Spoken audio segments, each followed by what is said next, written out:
Hello, and welcome to the third lecture in the series, Seeing in Three Dimensions, Sculptors of the Historic Woodstock Art Colony. First, I would like to thank David Schell of Greenkill in Kingston for partnering with me on the presentation of this series, and the Woodstock Artists Association and Museum for its support and publicity of the event. This series has been made possible by the generous support and sponsorship of the following individuals and galleries: Arthur A. Anderson, the Brandis Collection, McWillie Chambers, James Cox Gallery, Henry Ford, Sam Freed, William Lanford, Melinda R. Meister, Fran Godwin in memory of Don Mosenfelder, Alan and Allison Neville, Joel Rosenkrantz, and Jean Young. This evening's lecture will cover Paul Fina, Gaston Lachaise, Alexander Archipenko, Lou Dubel, Isamu Noguchi, and Carl Walters. Paul Fina was born in Elberfeld, Germany in 1899. He immigrated to America with his family in 1912. He studied at the Beaux-Arts Institute in New York from 1917 to 1921, where he received first prize in his life class for his figure studies. He then served as an assistant to Gaston Lachaise, whose presence in Woodstock will be discussed later in this lecture. Fina related that he learned more about the know-how of stone from Lachaise than from anyone else. He was such a magnificent craftsman, one of the best men with tools I have ever seen. Fina came to Woodstock in 1919. That year, he bought several acres from the artist Carolyn Spear Rowland on what is today Spear Road. He and his artist brother, Ernest, began to come up for summers and built homes and studios on the property. Eventually, Paul lived here full time. He made many close friends among the artists, including Yasuo Kuniyoshi and Herman Moore. He purportedly had an enormous enthusiasm for living and working and an almost obsessive will to create. Fina was married to the artist Rosella Hartman. Born in Kansas in 1895 of German-American parents, Hartman was active as a painter, etcher, and lithographer. She studied the Art Students League before settling with Fina in Woodstock in the mid-1920s. Like him, she specialized in depicting wild and domestic animals. They usually are pictured in a lush, natural setting. Hartman, like Grace Mott Johnson, frequented zoos and circuses. She spent hours drawing and communing with animals. Hartman was thrilled by the mountains and forests of the Catskills, especially around her property. She pictured deer, raccoons, fox, bears, wildcats, and other animals. In the 1970s, the Woodstock School of Art operated out of her deceased husband's studio, which they rented from Hartman, who died in 1993 at the age of 98. Fina largely worked in plaster, granite, marble, bronze, terracotta, and stone. Herman Moore remarked that the recalcitrant substance of stone seemed to confront him with an almost irresistible challenge. A master craftsman, he aimed to achieve a just balance between formalized design with its danger of aridity and the meaningless detail of naturalism. Fina created portraits of many of Woodstock's leading painters of the early 20th century. Upon the exhibition of a group of his portraits in New York in 1933, a writer pointed out that the faces of his subjects were easily recognizable to anyone familiar with the younger generation of American artists. He created busts in plaster and bronze of many artists who had roots in Woodstock, including Robert Winthrop Chandler, Norbert Hierman, Judson Smith, John Carroll, Herman Moore, Yasuo Kuniyoshi, Henry Billings, Catherine Schmidt, Emil Gonzo, Murray Hoffman, and Henry Matson. When the painter Grant Wood took ill in the 1940s, he asked his close friend Fina to take over his classes at the University of Iowa. While there, he modeled his portrait. The sculptor also received private commissions for portraits, including those of Virginia McNitt and Virginia Lomas. Among Fina's finest portraits is that of the British-born William Muriel Fisher, one of the most interesting characters to reside in Woodstock during the golden era of the art colony, and a person who played a major role in supporting, connecting, exhibiting, and writing about the artists of the colony. Fisher came to Woodstock in 1917. He may have been drawn here by his friend Paul Rowland, who served as something of a conduit between artists in the colony. Fisher settled on the Maverick, where he became friends with Hervey White. In his autobiography, White reported that several years after Fisher finished his schooling in the United States, he attained the job of washing windows at the Metropolitan Museum of Art. Next, he was given a counter job of handing out sketching materials to copying artists, and this way made contacts and friends. When his health became impaired from confinement, they recommended he try Woodstock, where he settled for a period. He was introduced to me by Paul Rowland, or some other one. He seemed to know all the artists and brought more my way. He published a series of books on young artists, and his judgments have been verified by time. In England, he published the Toadies Handbook, and by the Whitney Gallery, his great work, A History of American Graphic Humor. From 1917 to 1920, Fisher was active as a writer on White's magazine, The Plowshare, and for the following 2 years, he served as the first curator of the Woodstock Art Association. His series of books on younger artists included several who were closely associated with Woodstock, including Kuniyoshi, Peggy Bacon, Alexander Brooke, and Paul Fina's brother, Ernest. Paul also executed a portrait bust of the poet and essayist Harold Ward, who co-published the Younger Artist series with Fisher. Fina sculpted torsos as well as full-length nudes. In his figurative sculptures of the mid-1920s, which recall the work of his mentor Gaston Lachaise, he depicted women in repose or making simple actions. Rising Figure was the centerpiece of a solo exhibition in 1932 at Gallery 144 in New York City, where it was critically praised for its beautiful design, flow of planes, rhythmical fullness, coordination of muscular balance, and the expressive swing of its torso. One critic observed that over the years, Fina had been chiefly developing his knowledge of form and studying various media. Fina sculpted a menagerie of fish, bird, and animal life. He may have been inspired to sculpt fish and animals by Lachaise, who focused on the subject in the early 1920s when Fina served as his assistant. This includes deer, owls, buffalo, horses, penguins, pelicans, snails, and cats, both in the round and in relief. According to William Muriel Fisher, who authored the introduction to the catalog of Fina's solo exhibition of 1932 at Gallery 144, these works were experiments in research. Fina's inquisitiveness motivated him to explore a broad range of shapes, stances, and movements. The majority of his works are of cats, which he sculpted in action and repose, capturing their beauty and lithe and sinuous grace.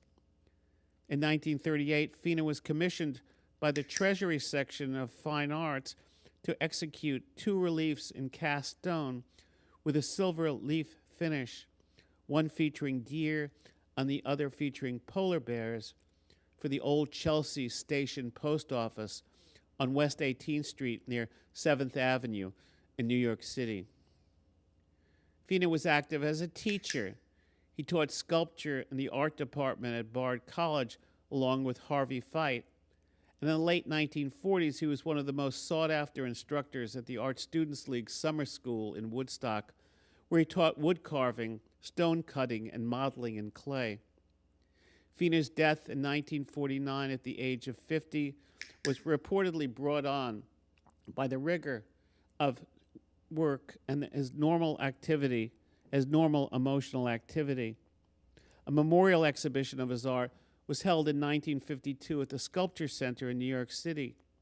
During his last years, he had been reluctant to commit to a solo showing. The exhibition included portraits, torsos, nudes, and animal sculptures covering his entire career, including his last work, a semi-abstract, partial nude figure posed in the guise of an acrobat placed upside down with her legs pointing skyward. Gaston Lachaise was born in Paris in 1882. He was the son of Jean and Marie Bar Lachaise. His father was a well-known woodcarver and cabinet maker. He learned to work with his father's tools before he was old enough to attend school. At the age of 11, Lachaise began training at Bernard Palissy's School of Industrial and Applied Arts, completing the 4-year program in 3. At the age of 16, he was accepted into the École des Beaux-Arts, and while attending the school, his works were accepted regularly into the Paris Salon.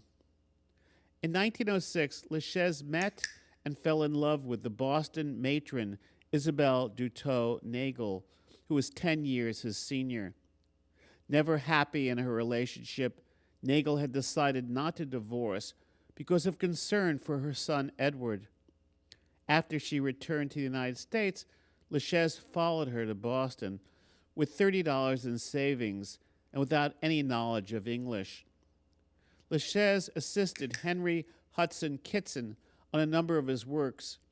He saw Isabel regularly and took a studio on Tremont Street, where he created statuettes of Isabel and the dancer Ruth St. Denis. Lachaise moved to New York in 1912.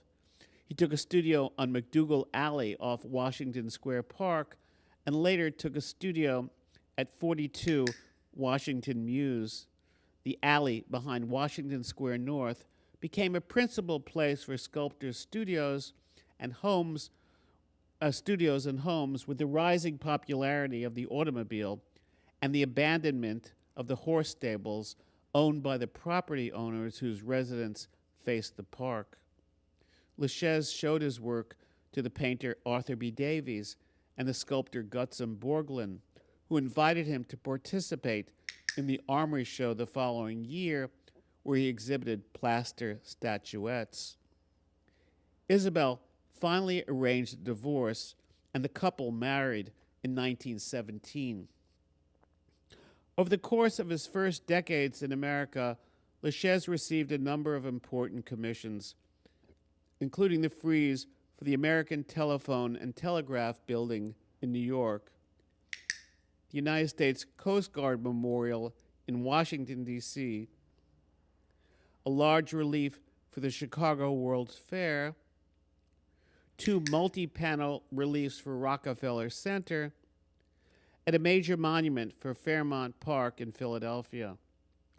Lachaise considered all these commissions as major distractions from his major work, Standing Woman, that he executed over the course of 1912 to 1927, which represents the personification of his vision of the female principle. In Boston, he began to create tiny, voluptuous figures in clays, which he would translate into life-size figures following his move to New York City. Another central work is his floating figure of 1927, which incurred 2 model versions before reaching full scale.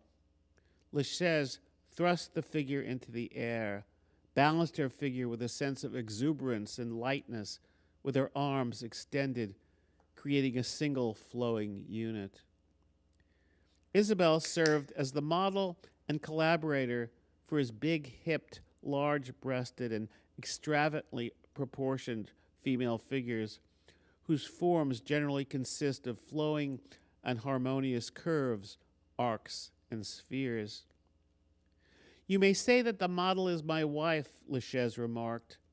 It is a large, generous figure of great placidity, great tranquility. Whatever I have of tranquility, I get from my wife. What I am aiming to express is the glorification of the human being, of the human body, of the human spirit, with all there is of daring, of magnificence, of significance. In America, Lachaise executed portraits of many key figures in the intellectual life of the time, including editors, poets, artists, and critics, among them Schofield Thayer, Marion Moore, E.E. Cummings, Georgia O'Keeffe, and Henry McBride. In the course of the 1920s, he created sculptures of birds, including penguins and gulls, as well as dolphins and peacocks, which, as noted, may have influenced his former assistant, Paul Fiener's interest in undertaking similar subjects. Lachaise visited Woodstock regularly in the early 1920s. In May of 1922, he came for a brief vacation and was so delighted with the area that he decided to rent a place for a month where he could work. Although obligations kept drawing him back to the city, Lachaise found time to hike up a mountain, walk in the woods, and continued his friendship with the writer William Slater Brown, whom he had met through his stepson, Edward Nagel, who was active at this time as a painter. During his visits to the area, Brown regularly resided at the Woodstock home of the American boxing film promoter and inventor Enoch J. Rector, whose inventions were important aids in the early development of the motion picture. Rector owned an old farmhouse on what is today Plockman Lane. In addition to Brown, the visitors to the Rector house included Edward Nagel, the writer John Dos Passos, and the poet Hart Crane, who spent 2 months living at the Rector house in late 1923. William Muriel Fisher was also a regular at the house. Gaston and Isabel Lachaise came there for visits. Ernest and Paul Fina associated with the Lachaises when they were in town, and Paul's assistantship with Lachaise may have resulted from this association. In 1925, Ernest painted Isabel Lachaise's portrait. In the same year, he executed a likeness of the literary critic and magazine editor Gorham Munson, who stayed at Fisher's house in the fall of 1923 while he was recuperating from an illness. This was a tight and fascinating artistic circle where everyone was interconnected, including the Finas, who, as mentioned, acquired their property in Woodstock from Carolyn Spear Rowland, whose artist husband, Paul, had become a friend of Fisher's by 1917, prior to any of them coming to Woodstock. Hart Crane was also close with the Rowlands and spent time living at their house on today's Spear Road in the course of the summer and winter of 1923. On their later visits to the area, the Lachaises appear to have generally stayed at a local boarding house. Gaston Lachaise and Fisher and Paul Fina are known to have been in contact as late as January 1933, when they all dined together at Ticino's in Greenwich Village. Lachaise showed on a rare occasion at the Woodstock Artists Association, but appears to have mostly kept to himself and his family and associates at the Rector House, though in August 1931, a local newspaper writer bemoaned the absence of current work at the association by Lachaise and such art colony stalwarts as Eugene Spiker, Henry Lee McPhee, and John Carroll, who had been integrally associated with the life of Woodstock. In July and part of August 1927, he exhibited a portrait head of Ernest Fina's wife, Jeanette, at the Woodstock Art Association. A critic for the Kingston Daily Freeman remarked that the likeness was a work of art. The texture of the hair, the firmly chilled features of the face, the finely finished silver and bronze cast made the piece one of the prominent features of the show. In 1923, the Lachezes bought a house, studio, and small island at Robin Hood Cove in Georgetown, Maine. Isabel opened the house in the late spring.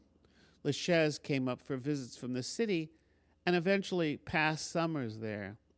He occasionally came for visits to Woodstock, including in November 1923 for Thanksgiving at the Rector House, but his time there became more limited.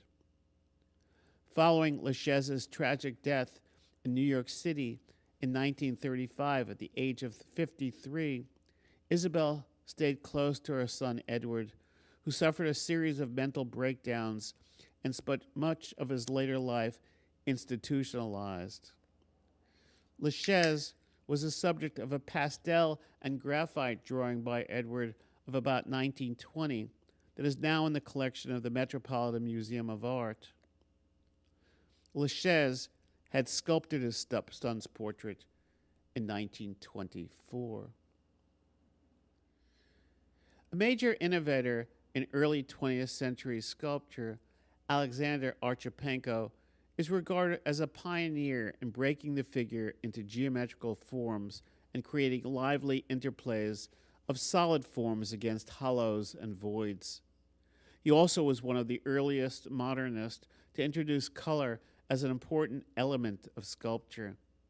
Over the course of his career, he experimented with a wide array of materials, including papier-mâché, terracotta, cement, wood, plastic, plaster, bronze, and metal. His sculpto paintings combined elements from painting, sculpture, and architecture, as well as collage elements derived from the Cubist works of Braque and Picasso, explored in the context of Russian icons. Archipenko was born in Kiev in the Ukraine in 1887. He first studied painting and sculpture at the Kiev Art School. Upon completing his courses there, he sojourned to Moscow, where he exhibited in group shows.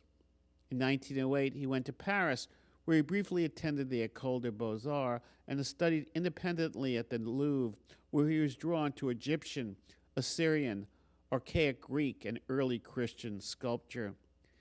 He resided in the artist's studio building in Montparnasse, La Ruche, which included other emigrant Eastern Europeans, including Modigliani, Chagall, Soutine, Sonia Delaunay, and others. In 1912, Archipenko joined the Section d'Or group, which included George Braque, Marcel Duchamp, Fernand Léger, and Pablo Picasso. The same year, he opened his own art school in the city and produced his first painted reliefs and sculpto paintings, in which he explored the concept of negative space by hollowing out his works and creating concave spaces within the figures. The poet and art critic Guillaume Apollinaire was the early champion of his work. 4 of his Cubist sculptures were exhibited at the Armory Show of 1913 in New York, including his plaster, Family Life. During World War I, Archipenko lived in a suburb of Nice in southern France. After the war, he settled in Berlin, where he opened an art school. From the 1920s through the early 1930s, Archipenko created few abstract or constructed works. He primarily created sculptures of sleek, languorously posed female figures. At this time, he also executed a series of drawings in which he rendered figures in a dynamic Cubo-futurist style. In 1923, Archipenko moved to America. The choice to move here was motivated in part by the rocketing inflation in Germany. He and his wife Angelica settled in New York City, where he was soon feted by a major exhibition at the Kingor Gallery arranged by the Society Anonyme, an organization founded by Catherine Dreyer in association with the artists Marcel Duchamp and Man Ray, which played a major role in introducing key aspects and trends in contemporary European art to America. Archipenko lived in the United States for over 30 years. During his early years in this country, the nude female figure continued to serve as his dominant motif. Women bend, stretch, or stand in languid, exaggerated poses. He emphasizes their sinuous contours, utilizes space as an active component, and often chose to work in chrome or silver because of its smoothness and highly reflective quality. Archipenko also created a series of movable paintings, which he called archipentura, which are considered forerunners of kinetic art. Archipenko's enthusiasm for teaching helped him persevere through the financial struggles he experienced during his early years in America. In 1924, he established an art school in New York City, as he had done in Paris and Berlin. That year, he also established a summer school in Woodstock, which operated intermittently over the course of the next 4 decades. During this time, he also opened schools in Chicago and Los Angeles, taught in art schools and universities throughout the United States and Canada, and in 1937, he was invited by Moholy Nagy to join the faculty at the new Bauhaus in Chicago, for which he returned for a second stint after World War II. Archipenko lectured widely on his theories of creativity that linked art with the laws of nature. Many of his theories were published in his book, Archipenko, 50 Creative Years, 1908 to 1958, and linked art with the laws of nature. His later student, Ron Gussow, said he was seriously concerned with the processes and the discipline of sculpture making, and believed the essential feature of art was the purity of form achieved through gradual refinement and the elimination of redundancies. Francis Archipenko Gray, who studied with Archipenko and married him after the death of his wife Angelica, related how he instructed his students to use large sheets of paper and fill them with line drawings as preliminary ideas for sculptures, placing emphasis on the lines and proportions. Archipenko was drawn to Woodstock by the opportunity to enjoy nature. During the first few weeks of his visits, he struggled to create art as he found the place to be too relaxing for creative thinking. Initially, the school was located at the Longyear Studio, which probably stood in the present location of the municipal parking lot off Rock City Road. In the summer of 1926, Archipenko held a class in one of the studios on the property of Paul and Carolyn Rowland. In 1939, the school moved into a building on the property Archipenko had acquired in the early 1920s off Wittenberg Road in Bearsville. The building now houses the Archipenko Foundation, which was founded in 2002 by Francis Archipenko Gray. Its mission is to maintain Archipenko's legacy, as well as to promote exhibitions and publications of his work. The summer course at the Archipenko School ran from early June to late August. It was scaled for teachers, professional artists, and beginners. Archipenko personally provided instruction in modeling, carving, and casting, ceramic design, technique and firing, and painting and drawing. He guided his students in such topics as creative psychology, research in technique and style, research in the methods for interpretation of nature, and the expression of personality in their work. During his many summers in Woodstock and nearby Bearsville, Archipenko had comparatively little interaction with the artists working in the community. Historian Alf Everest noted that he would emerge only now and then to take part in art colony events. The art historian, curator critic and art dealer Catherine Q considered Archipenko to be something of a displaced loner, a man who always seemed to be looking in from the outside. On a rare occasion, he exhibited at the Woodstock Artists Association. In the summer of 1930, his piece Twilight was displayed. This may be the sculpture now known as Courage, which the artist created in Woodstock that summer. A local art critic noted Twilight's gleaming tonality and hot coloration. In the late 1940s, Archipenko began to experiment with clear acrylic and aluminum. He created a series of plexiglass sculptures that were illuminated from within by electric light. The artist referred to this process as sculpting light. In the course of the following decade, Archipenko utilized bakelite, formica, and lucite. He transformed these materials into surrealistic shapes and achieved stunning unity of form and color. Archipenko commented in 1957, "Form without color cannot be perceived. From universal laws of harmony, rhythm, and balance flows the aesthetic unity of form and color, however complex the components. Ever since 1912, I've explored interdependencies of form and color because I believe that the greatest visual art lies in the achievement of their unity." Archipenko died at his home in Greenwich Village in 1964 and is buried in Woodlawn Cemetery in the Bronx. Lucinda Dubel, known as Lou, was born in Oxford, England in 1896.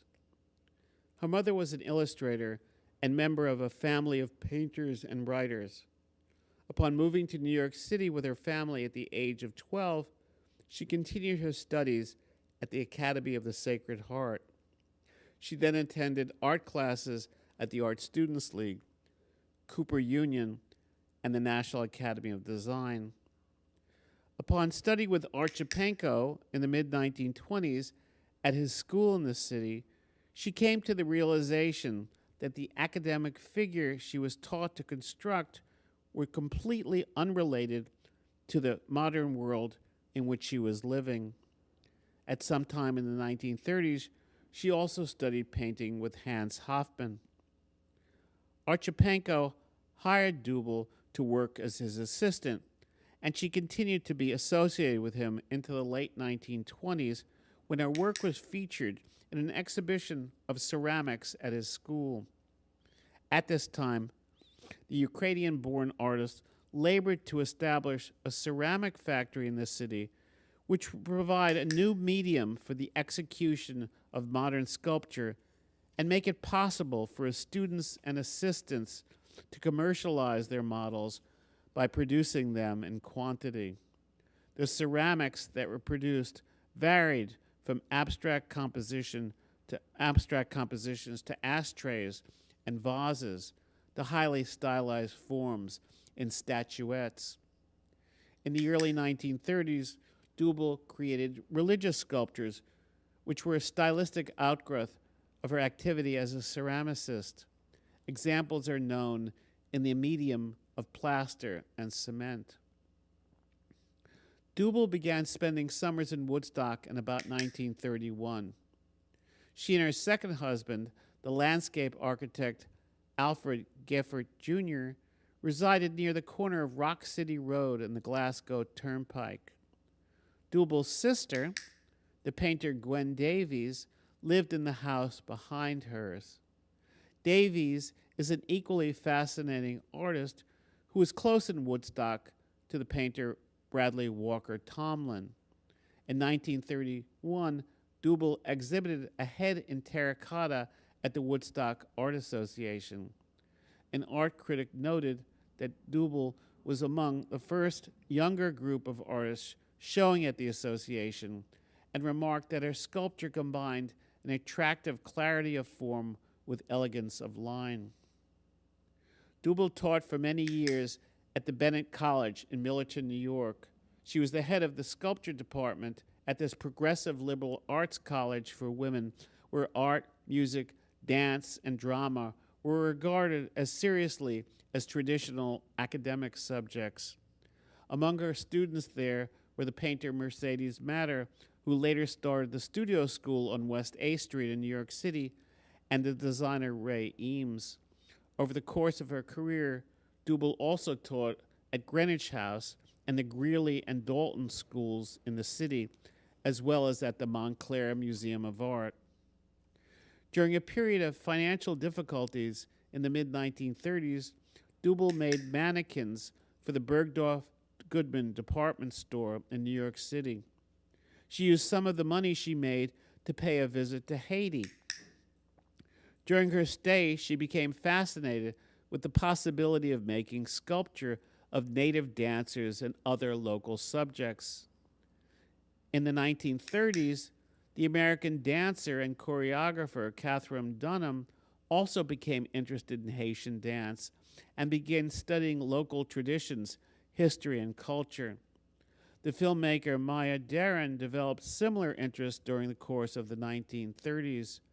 Among the other Woodstock artists to work in Haiti at mid-century were Zuma Steele, Julia Leacraft, and Marion Greenwood. On the strength of a few sculptures of Haitian subjects that Dubel made on a return to New York, she received a Guggenheim Fellowship and returned to the country. In her grant application, she related how the people she encountered in Haiti were unbelievably poor and untouched by time. They firmly believe in the power of charms for weather, crops, love, and death. Their Tikika and Papa Guide are spirits who live in the head of a crocodile in the big swamp, Los, emerging only when animals are sacrificed to them. Dubel spent most of 1937 in Haiti studying native life.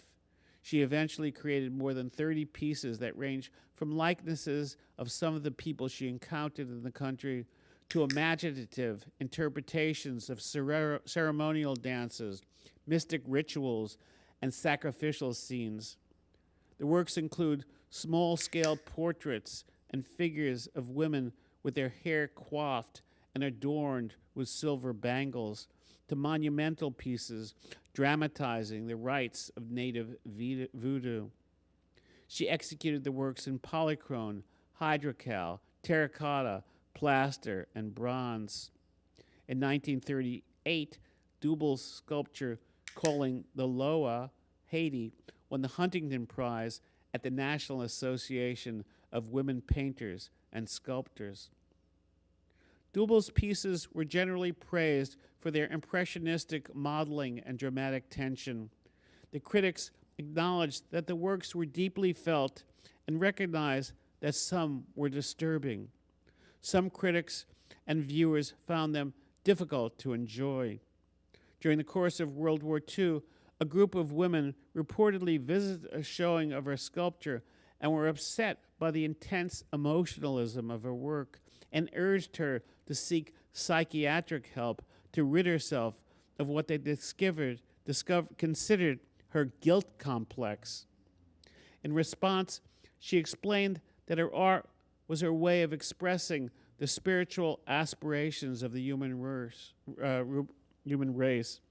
and in 1952 commented, "We learn most from the hard things we live through and do something about. All through man's history, it has been the same. It is the same now, with numberless refugees and displaced persons passing through a modern vale of tears." In 1939, Dubel received a second Guggenheim Fellowship. This time she traveled to the Yucatan in Mexico to study ancient Aztec dance ceremonies. Early in her stay, she felt that women who wept and prayed somehow made sense. In fact, although I was trained to model pretty figures that meant little or nothing, I was convinced that what is merely physical can be negated or changed by the spiritual. Then one day, I entered a church to pray. On the steps of the altar, I saw what looked at first like a heap of old rags, but the rags pulled themselves together through a wonderful series of angular movements until they reached a praying position. I watched fascinated as a crippled man threw off the handicaps of his body.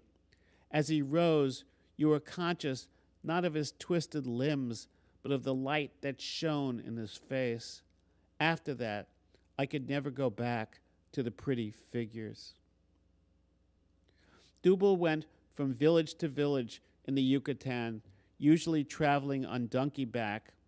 She sometimes disguised herself as an old Mexican woman so she could sit in churches at night, watching the local rites of the penitential season. Dubal modeled many of her works in glossy black clay, which was known as barro de douleur, or clay of sorrows, because of its somber hue, which for centuries had been dug up in southern Mexico near Oaxaca, and that had long been used by generations by Mexican potters for making black water jugs. The clay was worked hollow and fired in underground kilns. In Oaxaca, Dubal also worked with red clay and cast stone. She also made a return trip to Mexico City with a fellowship from the Institute of International Education. She spent time in the pre-Columbian Mayan site of Mayapan, where she studied local legends and mythology. Art critics compared Dubal's Haitian and Mexican works to the sculpture of the American Jacob Epstein because of their rough-hewn and expressionistic mode of realism. The works are simultaneously exotic, haunting, playful, delicate, and exaggerated. The sculptures may exude a sense of calm and thoughtfulness, or convey a weird and sinister mood, as Dubal sought to capture the emotional and spiritual essence of her experiences. Lou Dubal died at her home in Woodstock in 1970. In later life, the sculptor related that she was envious of the freedom of the young generation of artists who were exploring abstraction, and regretted that in her own early training had kept her from going beyond a certain starkness of form. Isamu Noguchi was born in Los Angeles, California in 1904. As related in an earlier lecture, he was the only child of the Irish-American writer Leonie Gilmore and the Japanese poet Yoni Noguchi. Isamu spent most of his childhood in Japan. In the late teens, he returned to America and attended La Salle Public School in Indiana. Following a period at Columbia University, he enrolled in the Leonardo da Vinci Art School, where he studied with the academic sculptor Honorio Ruotolo. He was then hired by the sculptor Gutzon Borglum to assist in the carving of his monument to the Confederate Army for the face of Stone Mountain in Georgia. In the mid-1920s, Noguchi found himself at a crossroads. After carving his sensual, serpentine-shaped, full-length sculpture of the water nymph Undine, he decided he needed to go beyond his academic work and began to frequent exhibitions of modern art in the city. The big breakthrough was his visit to the Brummer Gallery, where he saw an exhibit of the work of Constantine Brancusi. In 1926, he applied for and received a Guggenheim Fellowship, which supported his trip to Paris the following year, where he served a 5-month apprenticeship with Brancusi. He spent his mornings at Brancusi's studio, which he viewed as a laboratory for distilling basic shapes and almost as a sacred atmosphere. Brancusi gave him lessons in carving and insisted that sculpture be true to its material and not something faked up, painted, or ill-treated. His teacher allowed him to carve on one of his birds in space, and he learned to create exact contours and poke a sculpture's skin until it felt right.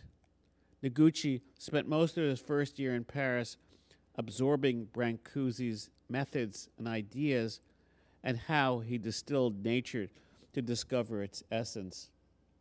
During his second year in Paris, Noguchi carved a series of abstract sculptures out of wood, stone, and sheet metal.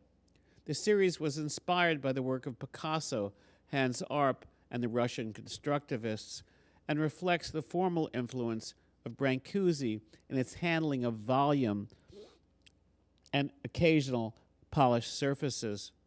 Foottree recalls Brancusi's 1924 sculpture, The Cock. In the piece, Noguchi sought to get a certain plasticity of form and sense of imminent motion. The series was included in a solo exhibition held in April 1929 at the Eugene Schoen Gallery in New York City. Though praised by the critics, none of the works sold. As a result, Noguchi changed course. He abandoned abstraction and returned to his earlier interest in portraiture. During his time in Paris, Noguchi associated with a circle of American artists who were living there, including Stuart Davis, Morris Cantor, Alexander Calder, Marion Greenwood, and Andrei Rewellin. He met Greenwood at the afternoon drawing class of the sculptor Osip Zabkin and Rewellin at the Academia de la Grande Chaumière. Noguchi fell in love with Rewellin and Greenwood. The Woodstock artist Dan Gelfand, who is the executor of Rewellin's estate, related to me in an email that Noguchi wanted to marry Andre, but Andre's mother told her that if she married him, there would be only one artist in the family. Noguchi and Greenwood had an on and off again romance for several years. In early August of 1929, Noguchi came to visit Marion and her sister Grace in Woodstock, where he modeled Marion's face in clay before executing the work in metal back at his studio in New York. Noguchi was fascinated by Greenwood's face and powerfully determined demeanor. On August 8, 1929, he related to Greenwood in a letter that he had finished your head and now it's perfect, looking at me. As I worked, I saw you, and even now I feel you in the room. It seems as though I had stolen some essence, called you back. I wonder whether you feel me kiss you on your brow. He closed with his name, Izamu, and the line, who remembers only love. During the 1920s and 1930s, Noguchi's primary means of making money was from sculpting portrait busts. Though most were made for economic reasons, he also created a number as exercises in a fixed form, as a sonnet is to poetry. In these works, portraiture was more than a willful gouging and clagging, as he tried to find what was in these eyes, that brow, and behind it. Noguchi also visited Marion Greenwood in Woodstock in late August 1929. At this time, he is said to appear in a photograph along with her sister Grace at the Maverick Festival. The identification of Noguchi in this image has been questioned by members of the staff of the Noguchi Museum in Queens. In the summer of 1929, Marion may have drawn her portrait of Noguchi in the collection of the Woodstock Artists Association. At this time, she also drew a second portrait of Noguchi and also drew a likeness of Archipenko. Noguchi returned to Woodstock in 1934 when he spent the second half of the year working in a rented studio. Noguchi's presence in Woodstock appears to have gone unrecorded. Greenwood spent at least part of the month of September in town, and one assumes they reconnected. The art historian Tom Wolfe has suggested that Noguchi may have been in touch with Yasuo Kuniyoshi during his stay, but no evidence of this has surfaced. He also may have spent time with Andre Llewellyn and her husband Jack Taylor at their home in nearby Shady. In the fall of 1935, Noguchi met up with the Greenwood sisters in Mexico, where the women were working on murals at the Mercado Abelardo under the direction of Diego Rivera. They offered Noguchi part of their large workspace, and in early 1936, he completed his mural in colored cement and sculpted brick, History of Mexico, which is filled with leftist symbols and influenced by the work of Rivera and Jose Clemente Orozco. Noguchi hoped his mural in the Abelardo marketplace would inspire the dispossessed of Mexico to join in the revolutionary cause. During his stay in Woodstock in the second half of 1934, Noguchi worked on completing pieces for his upcoming exhibition at the Marie Harriman Gallery and devoted major attention to creating a sculpture on the tragic subject of the lynching of African Americans for a group exhibit scheduled to open immediately following the closing of his solo showing. Berenice Abbott's photograph shows the original installation. Noguchi later related that my awareness of being an American, which came in the fall or winter of 1933, was followed in 1934 by the influence of social consciousness to the extent that when it became summer, I decided to move to Woodstock to do a sculpture on the lynching of blacks. The Marie Harriman Gallery offered to help me prepare for my exhibition there early the next year.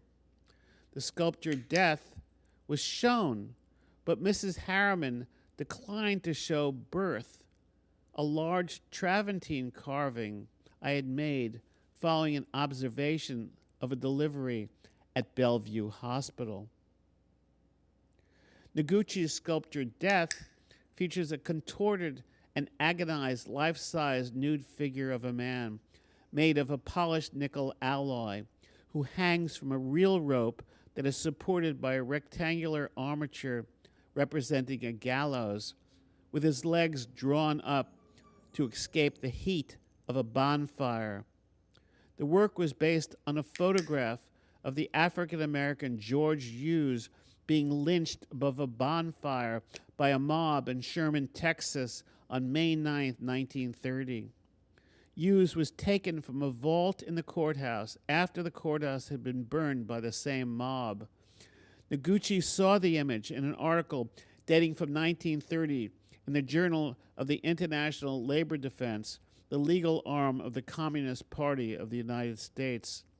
The ILD was formed in 1925 to counter groups like the Ku Klux Klan, defend cases like that of the anarchists Sacco and Vanzetti and the Scottsboro Boys, and support the anti-lynching movement.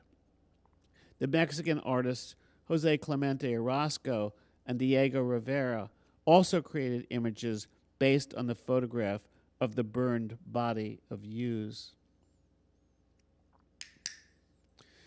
Death was vilified by Henry McBride in the New York Sun and by Edward Alden Jewell in the New York Times. Jewell called Noguchi out for his audacious portrayal of a lynching, which he felt was to a drastic extent realistic, criticized his abstract modeling of the figure and the fact that the only feature presented on the man's face was a stylized mouth.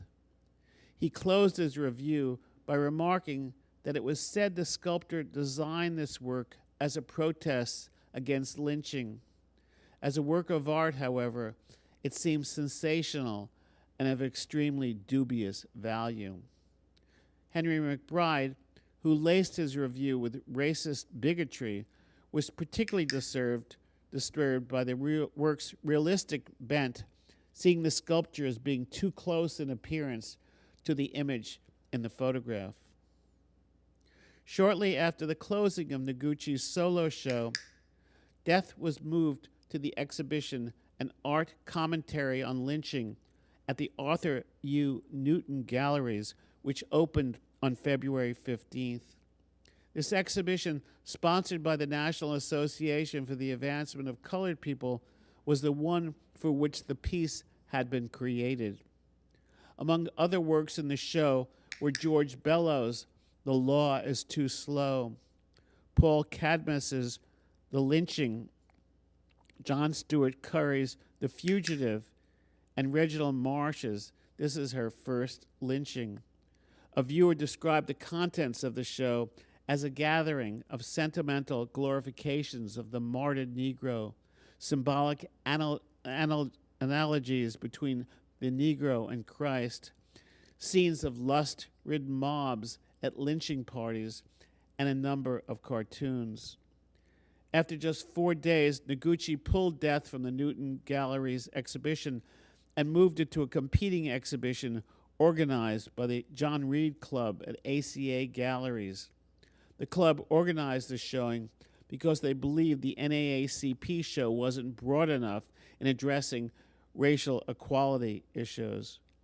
Both shows hoped to pressure FDR to enact legislation prohibiting vigilante violence. Only in early 2020 did Congress pass this very long called for legislation.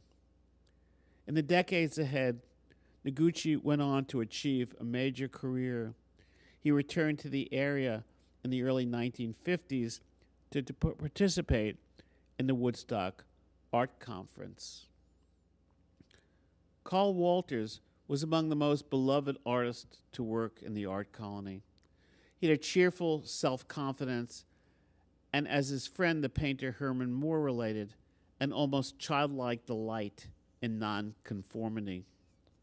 Along with Grace Mott Johnson, Paul Fina, and John Flanagan, he was one of the major animal sculptors of the Woodstock Art Colony. Walters was born in Fort Madison, Iowa in 1883. He began studying art in 1905 after stumbling into a night class in drawing from plaster casts at the Minneapolis School of Art, and used money he earned as a farmhand, cook, tinsmith, electrician, and riveter in a boiler shop. In 1908, he moved to New York to study with Robert Henry, first at the New York School of Art and then at the Lincoln Arcade. In 1912, Walters married the artist Helen Lawrence. The couple moved to Portland, Oregon, where he supported himself and his wife as an electrician, trading pictures for room rent or by creating ads for the Willamette Iron and Steel Works. Walters made a big impact locally with a showing in 1913 of his harbor scenes, which reflect the influence of the work of the American post-impressionist Maurice Prendergast, particularly in the picture's fluent calligraphic strokes of color and joyous sense of movement. In Portland, he also painted seascapes, scenes of circus life, and views of the city's factory district and the Willamette River. Walters visited the Portland shipyards at all hours of the day and night. The sketches formed the basis for his powerful and dramatic series of 30 lithographs documenting the shipbuilding industry in the western United States. In Portland, Walters served as a subscription agent for the radical periodical The Masses and became close friends with the writer and activist John Reed and the feminist and journalist Louise Bryant. In 1914, Reed praised his friend's work in an article in the Aragon Journal. Bryant appeared prominently as one of the characters in Warren Beatty's 1981 film Reds. Bryant would spend time in Woodstock in the summer of 1918, when she began an intermittent love affair with the artist Andrew Dosberg. In 1919, the Walters moved to Greenwich Village using the $500 proceeds of a successful colored candle making venture. On visiting the Metropolitan Museum of Art, he viewed a collection of ancient Egyptian faience beads that spurred him to build a kiln and discover how the beads' soft, exotic blue glaze was obtained. I'm showing you the Metropolitan's Egyptian 12th dynasty hippopotamus, which would be a source of inspiration on several occasions over Walter's career, beginning in 1924. In 1940, Walters related how he just couldn't get that blue out of my head. I dreamt about it, talked about it, and finally I set out to discover how I could reproduce it. For 2 years, Walters read everything available on the subject of ceramics and taught himself how to make them. In time, he became knowledgeable about the ceramics of a wide range of cultures, including pre-Columbian, Pennsylvania Dutch 17th century Delft ware, and Islamic Kubachi ware.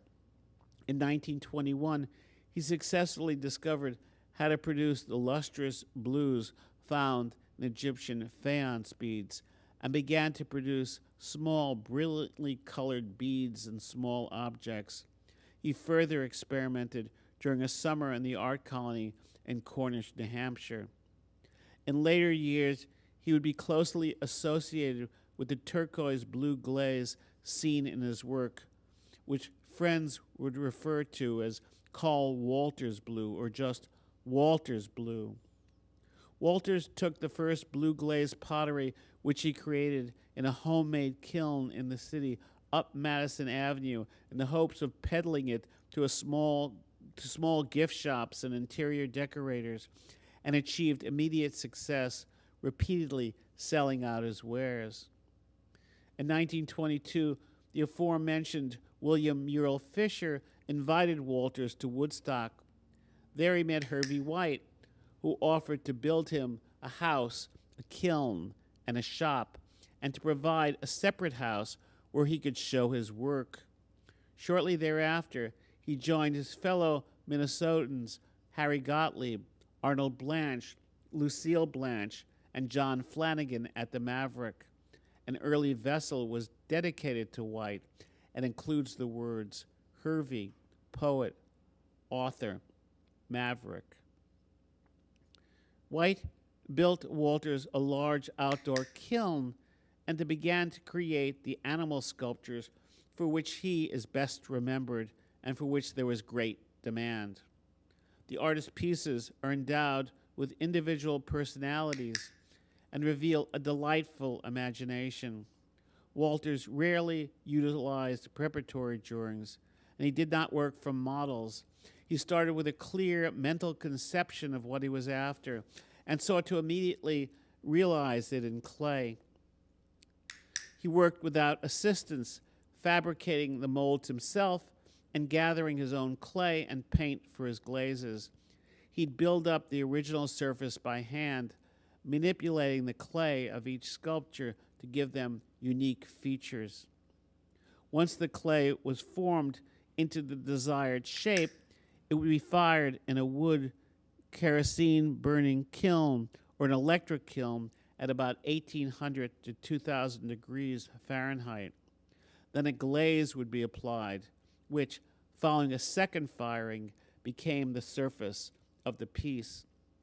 Walters never produced his pieces in great number, though sometimes he made several versions of the same piece, but transformed them with glazes of different colors and patterns, so each piece looks different and stands alone. Walters commonly incised a 3-symbol signature and date on each piece he produced. The signature includes a zigzag line meant to symbolize a horse's head to honor the Maverick Art Colony in West Hurley. Walters achieved great critical success. He was as much an artistic success on the Maverick as Eugene Spiker in Woodstock. He showed his works regularly at the Downtown Gallery in New York, where he was championed by gallery owner and director Edith Halpert. In the heart of the Depression in 1932, she singled out Walters Ceramics for Christmas gift giving. Closer to home on the Maverick, there was a running argument between Walters and Arnold Blanche, who believed that painting was art and pottery and craft was something to look down on. On one occasion, Blanche punched Walters in the jaw over a disagreement about significant form. Perhaps Blanche was jealous of Walters' success and recognition. The sculptor Hannah Small related that there was a terrific rivalry between Arnold Blanche and Carl Walters. They hated each other. Walters was a pioneer in the field of American ceramic sculpture and a significant contributor to 20th century ceramic art. He successfully developed multiple ceramic products that created income, including pottery, jewelry, and sculpture. His works were acquired by major museums and private collections. He made plates and bowls of various sizes and glazed them with Walters blue or a variety of warmer colors. They feature brushstrokes as well as dots reminiscent of some of the pictures he created in Oregon. Walters was part of a new general interest in ceramic sculpture that arose in the 1920s. During this period, his work was often coupled with that of Henry Varnum Poor and Waylon Gregory as examples of the finest American ceramic art. Adrian Spinozzi, assistant curator of American Decorative Arts at the Metropolitan, has noted that Walters' most important contribution to ceramic art was his combination of bold, colorful decoration and ceramic sculpture. From the outset, his intrepid approach was unabashedly modern and original. In 1930 to 31, Walters was commissioned by the new Whitney Museum of American Art to create doors for the entrance to its building at 8 West 8th Street, which consist of a series of 60 glass relief panels, each 7.5 inches square, of animals and circus scenes. They follow the pattern of Lorenzo Ghiberti's famous doors for the Florence Baptistry. Most of the panels are light or innocent in subject, but some show jungle predators eating or attacking their prey. Walters often sculpted circus subjects. The Strong Man, or Tattooed Man, of 1938 features a man attempting to pick up a barbell weight with his right arm while his left stretches around to support his lower back. Walters also created pieces featuring figures within shallow boxes, which he called figures in cabinets. They were created early in his career, abandoned, and then picked up again in the 1940s. Many have a traditional apron, decorative flourishes, and are painted on the backs and sides.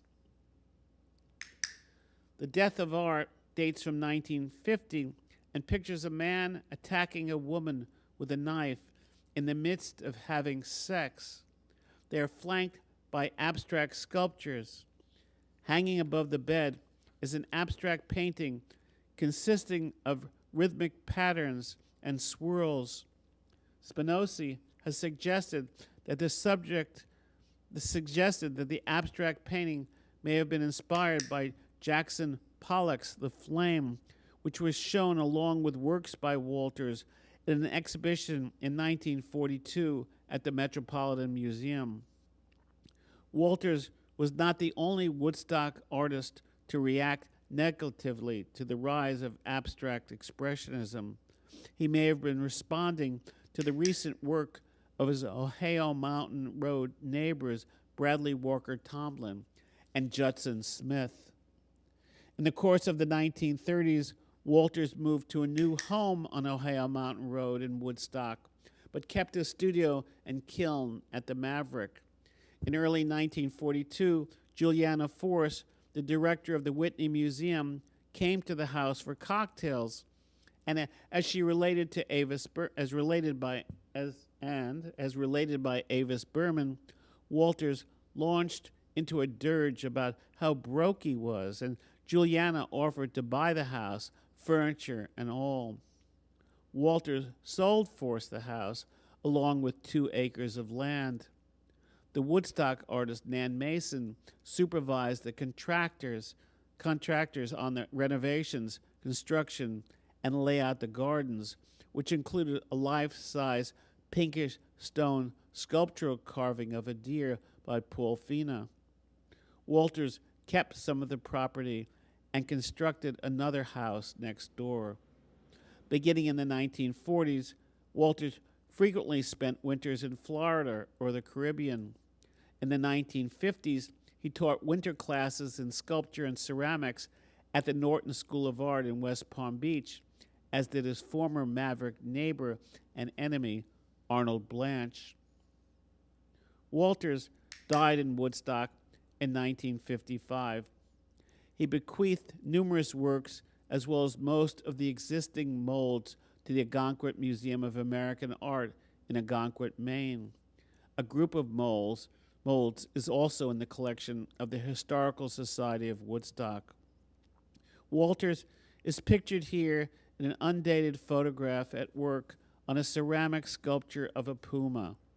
In 1938, a critic astutely and comically remarked that Walters has so instinctive a response to the way animals look and feel and move that he can start to model a dachshund from real life and come out with an idealized coach dog with polychrome spots and literally not lose a trick in the process.